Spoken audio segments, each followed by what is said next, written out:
The time is just gone 9 minutes past 8 as we kick off this morning, talking to TV talk show host and also media personality, social activist, Faizal Sayed. Faizal, Assalamu alaikum wa rahmatullahi wa barakatuh. Walaikum salam inayat, and thank you to you and your audience for giving us the time to articulate a particular matter. Yes, Faisal, clearly the Democratic Alliance is under pressure at this point in time, trying to sell various narratives on their take with regards to what is playing out in Palestine, but also within the Democratic Alliance. We know that there are a number of Muslims that are associated with the party, members of parliament as well, at local level, councillors, and they have been under pressure as well, purely as a result of the DA's position, their stance on Palestine, and looking at the Muslim membership within the Democratic Alliance. Clearly, they are under pressure as well. Correct, yes. Uh, Mr. Wadi, you know that if you're going to allow me to be frank, that would help. And I must say that over the last week in Cape Town, like I mentioned to you, I was in your town. I've had a busy week, and I sort of left the matter with Councillor Washila Harris, who's now a puppet for a particular agenda. I left it because a lot of the social activists that we know in Cape Town was dealing with the matter. But then 48 hours ago, I got a call from Gaza. I'm supposed to be on a break, and I got a call from Gaza explaining to me again the difficulties that a friend of mine is finding in trying to put his life together. And it was at that moment I revisited Washila, a counselor from the DA. I visited her clip, and I've come to realize something that should Councillor Washila, Aslam Kasim, Yusuf Mohammed, and others not stick to their day job that they were elected for. They were elected to clean the drains and sweep the roads. That's what they are paid for. Why are they getting into these international political genocidal issues? Is somebody paying them additional? What is the real issue behind this? Because Wasila goes as a Muslim disgustingly onto a platform, a public platform, purporting to read off some type of screen or something, a particular script that talks about the two-state nation that we should be happy with. And she talks about the fact that Israel has a right to exist. The question I would want to start with is, did she ask the same questions about the apartheid state of South Africa? Did they have a right to exist? Then she continues to make a scene about the fact that she has a tirade of issues coming her way because Muslims are lambasting her, and it's un-Islamic of Muslims to attack her about her position about Israel and Palestine. So it's un-Islamic. But did she not question her crying about that against the crying of the many thousands of children that we've lost in Palestine? So, Mr. Wadi, I think that we as a community must not look at those clips by Wasila and others. And I don't know who else is coming out of the box. I know Councillor Aslam personally, and I want to let these individuals know that me personally, I'm not attacking you.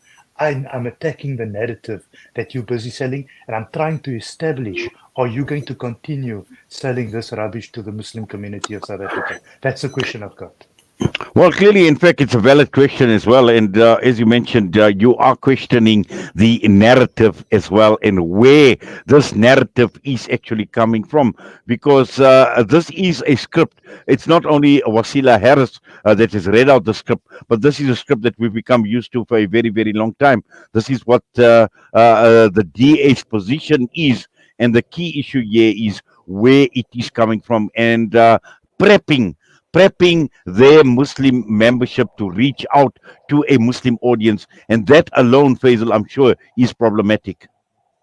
Correct. So I'm trying to establish, and I want to invite these counselors to my platform and show also, because I'm trying to establish, can I get the answer? And yes, some people may be going to say that this is a rhetorical question, but I would like to categorically ask for the purpose of record keeping. Because remember, Inayat, we're in a time right now that we can decide to be on the right side of history or not. And we need to ask categorical questions for the record. So we need to ask the question, tell us, were you asked to peddle the story with us?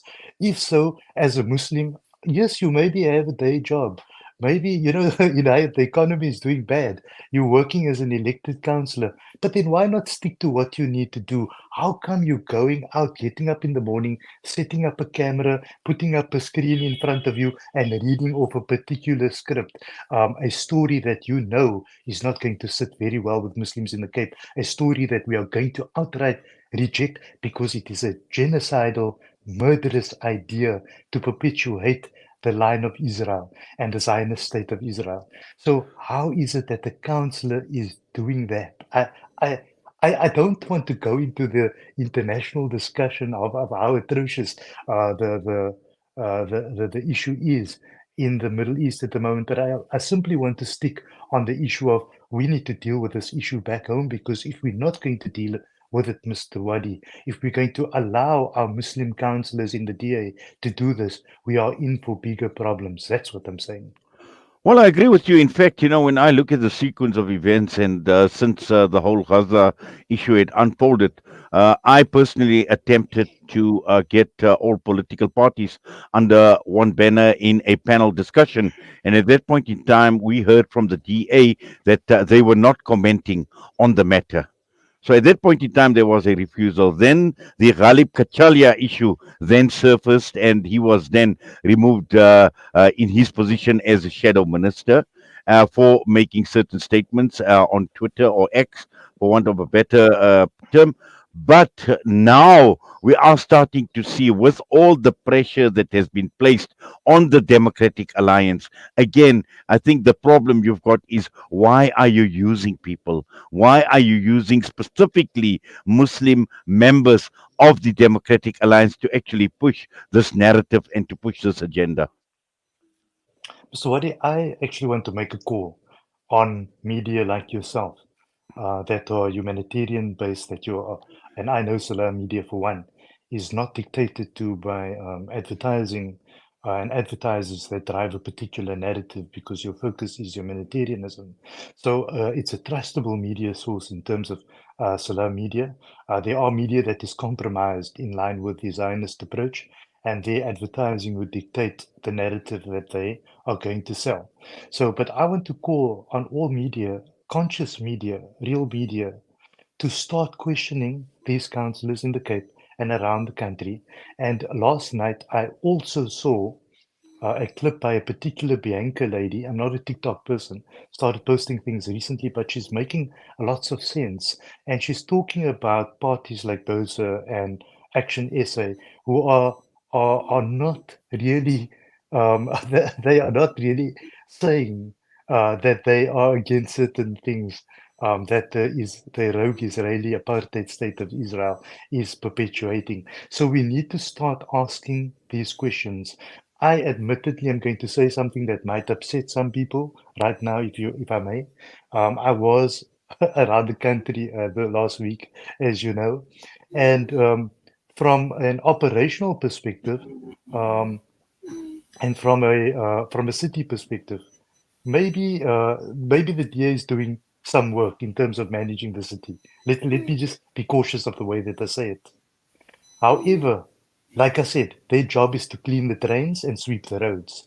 Their job is not to spin our minds and dictate to us how to think about the atrocities, and for us to create what we call a cognitive dissonance between murder. So now you're sending a Muslim into us to tell us and to make us accept murder of children and say that such a state has the right to exist.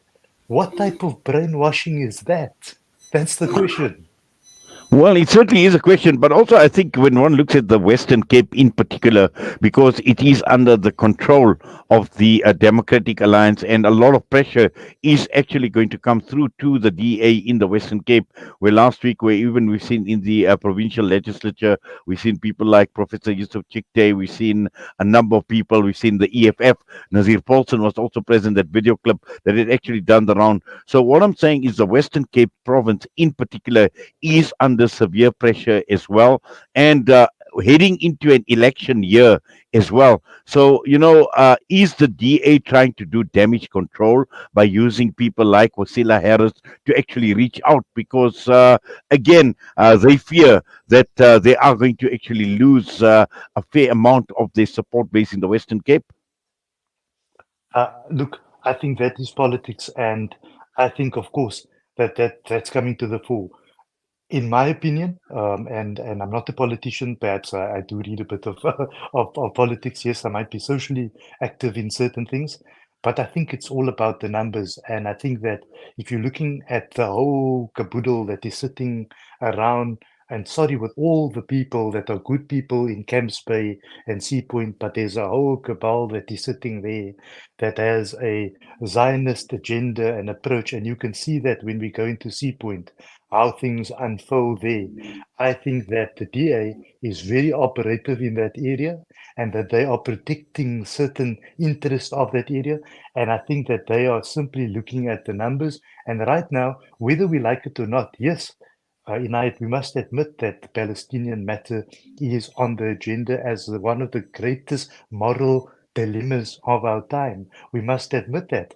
But at the same time, we must also know that Muslims that are primarily driving the agenda in the Cape of the rogue Israeli state of Palestine, of Israel, you must remember that one thing is prevalent. Muslims are a particular percentage of the Muslim populace or the populace of South Africa. We have conflicting reports of whether that is 2% or 3%. So we are a minority community. So does a political party like the DA play the numbers game in terms of this issue? And yes, they are going to play the numbers game. But it is time that Muslims in particular wake up and understand that I'm sorry that I'm going to say this. I think you must always acknowledge that I'm going to say controversial things. I believe that one of the biggest problems that Muslims have in our time, always did have and will always have, is other Muslims. Our biggest problem is other Muslims. If it's not the jealousy between us, then it's something else. And now the best way to deal with this is to use the old colonialist approach of dividing and ruling. So they're putting people like Wasila Harris in, people like Aslam Kasim and all of those. And I have nothing against Maulana Aslam Kasim and all these people, but they need to come sit with us. And I want to say this to you, Inayat. If Wasila Harris and these people come to us as a Muslim community in the Cape and they tell us, you know what, we have erred, we've made a mistake, we must not throw them out of the box as Muslims. We must bring them back into the fold. But right now, they are delving out of the fold of this community. I'm not saying out of the fold of Islam. I'm saying that they are delving out. They are heading and with another agenda out, and we need to bring them back in because they've lost their minds. And I don't know if they lost their minds for the sake of money or what they lost their minds for. I'm not sure. Faisal, I'm going to put you on hold. I need to go for an ad break, and I just want to engage because I think you've just raised one or two issues which I'd like to engage in a lot more detail with you. So we're going to go for a break. We'll put you on hold.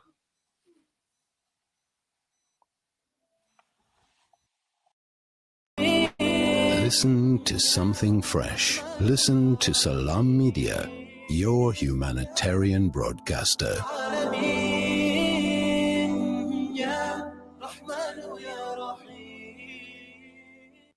Africa. The Ahmad School of Excellence in Lebanon provides world-class education to Syrian and Palestinian refugees and Lebanese children with a library, coding, robotics lab, special needs classroom, and more. Amman is the foundation from which a generation of underprivileged children can fight poverty and reclaim their freedom. Donate towards a child's education because every child deserves the chance of a better future. Africa Muslims Agency, empowering, educating, inspiring. Shimmer, sparkle, captivate. Nothing less than a masterpiece. Droplets of gold inspires precious design. Platinum bursts with intricate freshness. And every pure diamond becomes more than just a girl's best friend. Voda Gold Gem Jewelers, where timeless dreams become a reality. Come to us. We tailor-make designer gold, platinum, and diamond jewelry. Trade in or remodel your old gold. Clad yourself with classy name-branded watches. We offer insurance valuation and free zakat calculation. Visit us at 534 Ridge Road, Overport, or call 031 208 9142. Voda Gold Gem Jewelers, manufacturers of fine gold and diamond jewelry. Our brothers and sisters in Palestine are enduring unimaginable hardships. Ashraful Aid teams are on the ground, delivering crucial aid to those in need. But we can't do it alone. Palestine is suffering and they need your help. Your support can make a world of difference. Visit www.ashrafulaid.org today and donate to bring hope, relief, and healing to those who are in need. Discover the Africa of your dreams and surround yourself with her spectacular beauty. Relax beneath her serene sunsets and explore wildlife at its natural best. It's where the pride of Africa comes together. The Kwantu Private Game Reserve. Get to know the Big Five or cruise on an elephant safari game drive. Interact with lion and tiger cubs and enjoy world-class halal cuisine while we pamper you during your 5-star stay. Indulge in the true African experience. For reservations, call now on 042 203 1400 or visit kwantu.co.za. The Kwantu Private Game Reserve, the place of gathering. The Turkey-Syria earthquake is among the deadliest earthquakes of the last century. Thousands have lost their lives, and large areas and cities and towns in southern Turkey and northern Syria have turned to rubble, leaving huge numbers of residents with very little or nothing at all. Al Imdad Foundation's emergency relief team is on the ground providing life-saving aid. The people of Turkey and Syria desperately need your support. Donate online at alimdad.com or call 0861 786 243 for more information.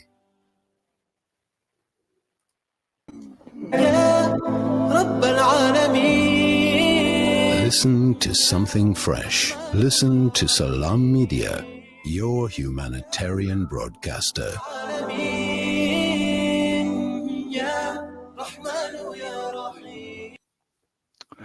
The time's just gone 8:27 as we continue our discussion this morning.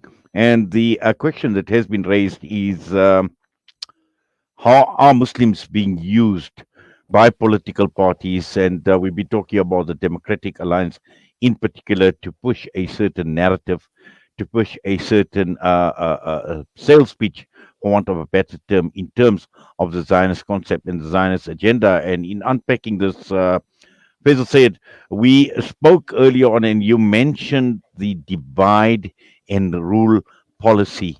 And also, what you mentioned is very, very important, that these DA members or any other political party, for example, if they feel that they've been compromised and they've been used, and you spoke about an open door policy where these MPs need to come forward and says, we're prepared to talk to you, we're prepared to engage with you.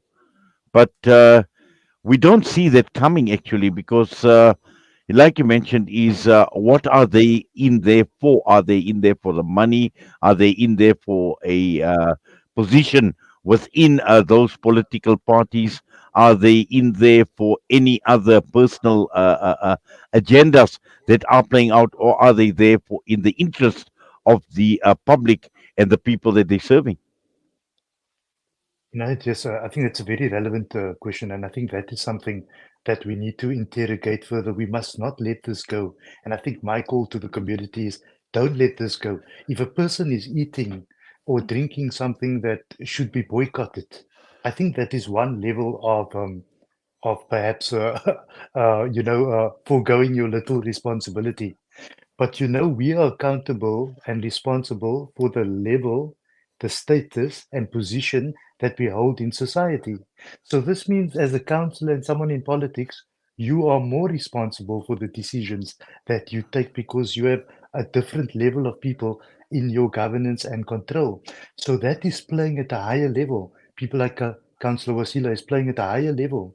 So they know, the other party knows that they need to use these people on top here to sell the narrative. Let's not deal with the people at the bottom.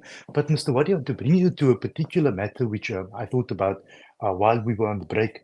And that was that if you recall back in the day, and you were a little bit more senior and a little bit more wise than me, you'd know that many people have sacrificed their lives, their livings, their existence, and the futures of their family for this Constitution of the Republic of South Africa 1996 and the Bill of Rights that is contained in the Constitution.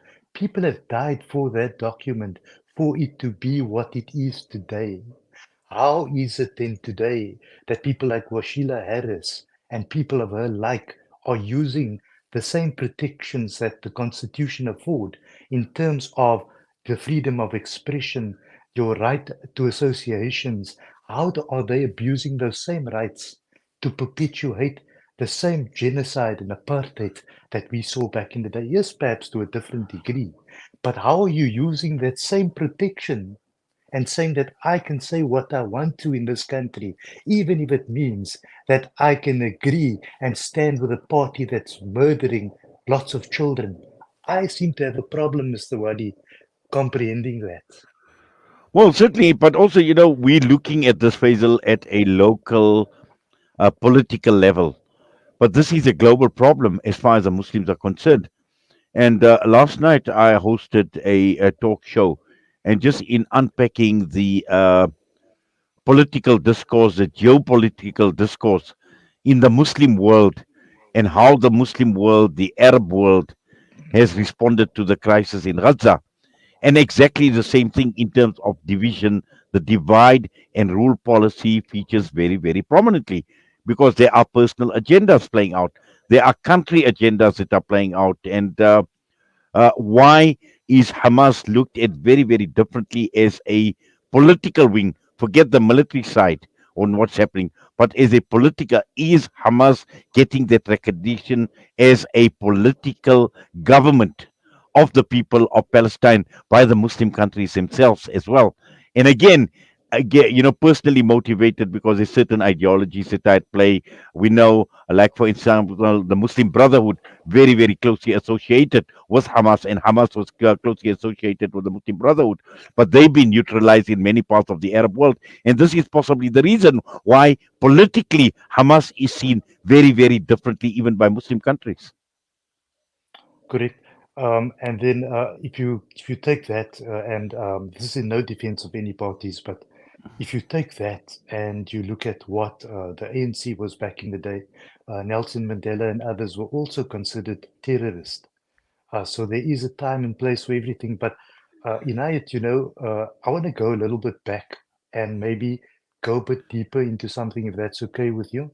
I Many years ago, I would come into your region, into Johannesburg and to Durban, and at times the door was closed on me because I entered into television 23, 24 years ago, and I was chased away from a lot of places saying, "Oh, this thing about TV and all of this is totally haram. You can't be involved in this."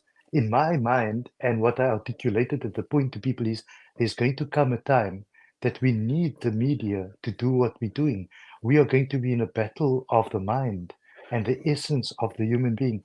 We have started entering that battle right now. If you look at the development of social media, these stories were controlled and managed by the CNNs and the BBCs in the past. Now you have social media that is pushing out the stories, and you see a more conscious world. But at the same time, you are 100% right. There is a indoctrination that continues to be perpetuated. But let's do what Malcolm X said. Malcolm X, in his famous adage, would say that, if we want to effect global change, we need to think locally and then operate globally. We need to change that which is in front of us first. We cannot radiate change throughout the world if we cannot change that which is in our circle right now. And I'm just saying, Inayat, right now, we have crossed a certain bridge in this last couple of days here in the Cape, and that is suddenly the Wasila Harrises are coming out and pushing the agenda now. They used to be behind the scenes on the agenda. How come you're putting up this camera? How come you're now selling this agenda locally?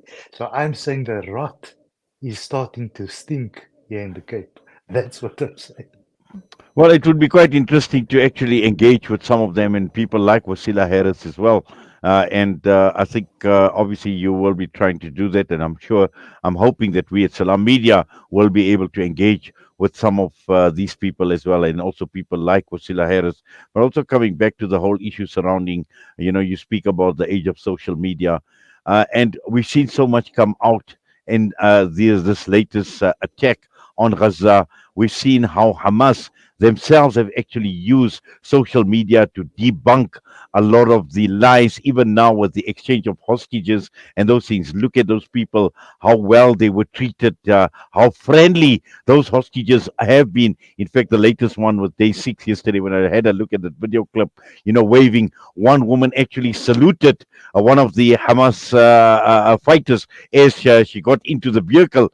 Now, all of this tells us a story that we've been fighting over what? We've been fighting over television, whether it's halal, it's haram, all of this. But all of this would not have come out into the open had it not been for something that we can now visually see, that we can actually comprehend. And also at the same time, this is what we are looking for. Today, 90% of the world is glued to social media or to television screens, and that is telling us a story. So again, short-sightedness is one thing, but again, we need to be careful. We need to be careful about condemning people, about running people down, because today, media like yourselves, media like Salam Media, people rely on this form of media. It's providing an alternative to the mainstream, and we see the mainstream narrative repeated over and over again, stuck on October the 7th, like a stuck record. Do you condemn Hamas? Does that? All those things. But the bigger picture, that's what I'm saying, is there's a lot more that we as media people can actually do, but also at the same time, like you mentioned, engage with the people that matter, the political parties, the Wasila Harrises, all of them. They need to come out in the open. Mr. Wadi, I love what you just said because I would say that yes, some people are angry here in the Cape. The Cape is very angry at what we're hearing. And Wasila Harris, without this being a personal attack on her, if it was a personal attack, I would have spoken about other things which I don't know about. So this is not a personal attack. We're sticking primarily on the issue that she cannot come out and sell this rubbish to our community in the Cape. But having said that, Mr. Wadi, why I love what you're saying is like, let's not throw people fully under the bus. When we err as human beings, we must, people need to put pressure on that erring. It is like an intervention. Let's say hypothetically, let's say I was 20 years old and I decided to sit there and use some cocaine. Would it be correct of everybody around me to say, no, he's using cocaine, let him go to hell, let him die and wither away in time? No, it's not correct. The position of a Muslim is that when another Muslim has an internalized moral conflict, which I think Washila Harris and other DA councillors have, when you have a moral conflict, and that moral conflict can be anything from peddling drugs to having a wrong ideology like agreeing to genocide and thinking that killing of children, is an okay thing in your assertions. She didn't say that categorically, but sorry, an agreement with Israel is saying that. So if we see that in our Muslim people, I'm saying to our community, don't throw them under the bus. Ask them to come back to sit with us and to say, listen, let's unpack this with you. And if you can come out later and say, you know what, I was actually wrong. I understand now what you're saying as a community. Then we can shake hands on that. But I think the manner in which we deal with this must be from an intellectual perspective, must be from a discourse perspective, and shouldn't be the fact of going onto TikTok and saying, I think we should rock up at this one's house and that one's house, and we should burn this down. But that is not the way of the Deen of Islam, and that's not the way of a Muslim. Well, Faisal, I must say it's been an absolute pleasure having you on this morning with us right here on Salam Media and engaging with you. And I'm sure this won't be the end, but we definitely will follow these developments. And if there is anything else, I'm sure you'll let us know. I, But I for have now, I have one request in parting. Could you please, Salam Media, could you please invite our dear councillors to a discussion with someone like yourself? And even if you need to call that session a counseling session for the councillors, that would help. well, let's see. I think I'll have to wear my counseling hat at that point. But no problem. I definitely we will consider this as an option. Guaranteed, we certainly will do. But for now, Faisal, Jazakallah, shukran for your time as Thank you for always, having me. and we wish you all the best. Please take care of yourself. Assalamu alaikum wa rahmatullahi wa barakatuh. Walaikum salam. Faisal Sayed was us this morning a counseling session for counselors. Now, there's an idea. It's something that we will definitely explore as per the suggestion from Faisal Sayed. And with that, we're going to go for a break. We come back, we'll be joined by Ashraf Patel, COP28 coming up. And we will be looking at some of the issues, the key issues, particularly for Africa and the global south.